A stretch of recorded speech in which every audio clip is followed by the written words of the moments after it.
Le ministre des Ressources hydrauliques et électricité, Olivier Mwende Mukaleng, a mis à profit la journée du samedi 10 juin pour superviser les travaux exécutés dans les différents chantiers de la ville de Kinshasa. Le point de départ est le poste 220 kV de Kinsuka. Ici, ce poste est déjà sous tension. Les travaux de construction sont exécutés à 99%. Il reste encore quelques derniers ajustements pour le rendre opérationnel. Le ministre Mwende, accompagné, le directeur général intérimaire de la SNEL SA, s'en est rendu compte. Nous étions ici pour la pose de la pierre en juillet 2021 aux côtés du chef de l'État, son Excellence Félix Antoine Tshisekedi Tshilombo. Les travaux, comme vous le constatez, ont fort avancé.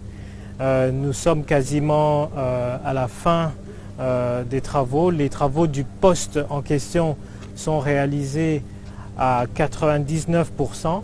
Donc on est quasiment à la fin et on espère que dans les semaines qui suivent ou les mois qui suivent, on va pouvoir revenir ici aux côtés du chef de l'État pour l'inaugurer. Olivier Mwende Mukaleng a dit l'importance de ce poste dans le secteur énergétique qui consiste entre autres à réceptionner l'énergie de Zongo 1 et 2 pour alimenter Kinshasa. Le poste de Kinsuka, c'est un projet important pour le secteur, pour la SNEL.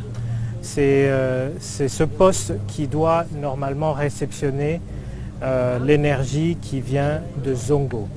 Donc les deux centrales de Zongo, Zongo 1 et 2, vont pouvoir desservir, en tout cas envoyer leur énergie vers Kinshasa et vont être réceptionnées ici. Nous avons une ligne qui part vers le Congo-Brazzaville et nous pourrons à partir de ce poste assurer l'interconnexion avec le Congo-Brazzaville, qui va nous permettre de résoudre pas mal de problèmes parce que initialement nous avions énormément de problèmes de tension, de charge avec le Congo-Brazza. Aussitôt terminé, le patron de l'énergie s'est rendu à l'usine de traitement d'eau potable de Ozone où se déroulent les travaux de construction de la deuxième phase. Il était accompagné du directeur général de la Régie des eaux SA. Ce chantier a l'avantage que les travaux communs ont été élaborés dans le premier module, a dit le ministre Mwende. Il n'y a pas eu d'arrêt.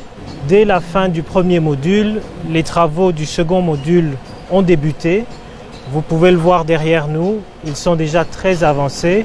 En 5 mois, ils ont pu déjà réaliser un bon nombre de travaux de génie civil. Et le gros avantage pour le second module, c'est qu'il y a des travaux communs qui avaient déjà été élaborés dans la première phase. Et donc la seconde phase vient juste compléter avec des équipements additionnels et bien sûr les travaux de génie civil que vous voyez derrière nous.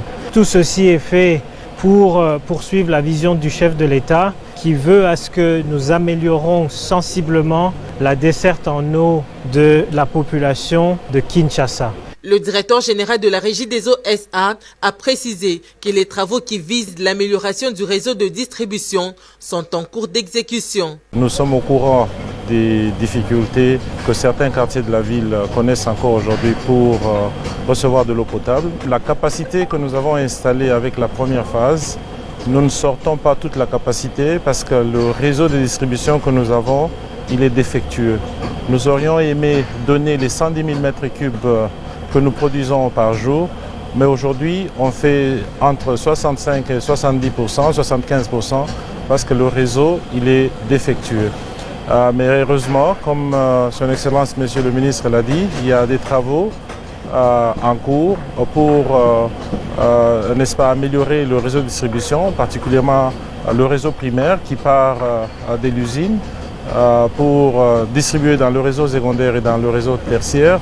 À l'issue de ces travaux, je crois qu'une grande partie de la partie ouest de la ville sera desservie en eau potable. À noter que le deuxième module de l'usine d'Ozone va renforcer la desserte en eau potable dans la partie ouest de la ville de Kinshasa et alléger la charge de l'usine de Njili qui va s'occuper essentiellement de la partie est de Kinshasa.